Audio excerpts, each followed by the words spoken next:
Morning, everyone. I'm going to give much the same presentation as yesterday, but with a focus on the stone fruit areas, where yesterday I focused on the palm fruit areas. So these are all the growing areas in the Western Cape. I spoke a bit more in detail about the palm fruit areas yesterday. Today I'm going to do the stone fruit. Obviously, there's some areas that overlap both.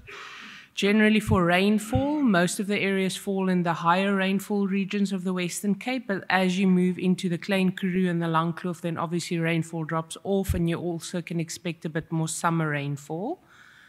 If you look at the types of aquifers the groundwater is situated in, it's mostly hard rock aquifers just because of the requirements the fruit need regards to the soil.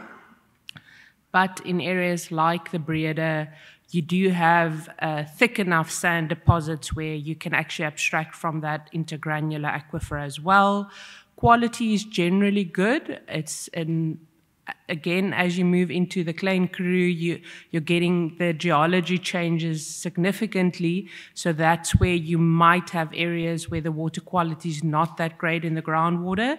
But there are, even in like the Klein Karoo East area, there are still formations that can provide good quality groundwater. Just the purpose of the research is that groundwater makes up a higher percentage of global fresh water than the actual surface water, and it's also less vulnerable to seasonal rainfall patterns. If you look at how we did it, we looked at geology, hydrogeology, aquifer vulnerability, and water use across the area. We used the WARM site, which is all registered areas, as well as the NGA, just registered boreholes. And then we calculated vertical recharge of rainfall in that area, how much will go into the groundwater. If we quickly look at the Breede, massive area, a lot of change in geology. It comes all across from the oldest rocks you basically find in the Western Cape, which is this Malmesbury sedimentary group, goes into the TMG, which is all of the lovely Table Mountain sandstones, right across to the Bokkenveld and even the Witteberg group. There's a lot of groundwater use in this area, and this is one of the areas where when you look at vertical recharge, so just in that valley, it can be seen as a negative water balance, but because of all the surrounding mountains, you actually have a lot of lateral recharge in that area. So, but because of the high abstraction, I would definitely recommend monitoring in that area. The Stellenbosch area, high rainfall, yields a bit all over the place. If you're just drilling into the solid granite and shale, you can actually get low yields. So you're going to target the fractures or the baked zone between those units where the granite intruded into the shale, as well as up against the mountain ridges. And quality of the groundwater is very good. The Klein Karoo, the Eastern Wellfield, so that's the one where quality in the middle, where you have that banded TMG, will be the best. If you go more towards the west, it'll drop off again, and then the worst quality you'll find right in the eastern corner when you start getting into the Karoo and the Eka group sediments.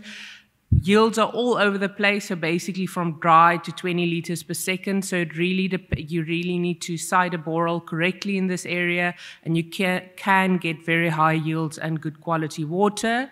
Klein Karoo, you're going to look at certain formations within the Bokkenveld, like the Gamka and the Hex, and that's where you'll get your highest yields. Not a lot of groundwater in either of the Klein Karoo areas, so definitely open for further groundwater exploration.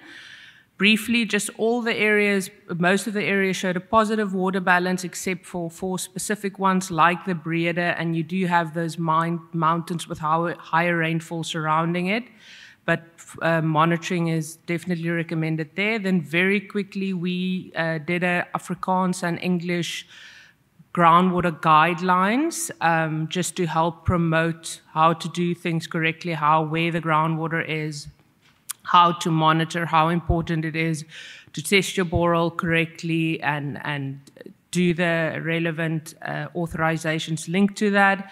And then the take-home message is just to think about required yield versus expected yield and quality for that area, and it does depend a lot on the geology.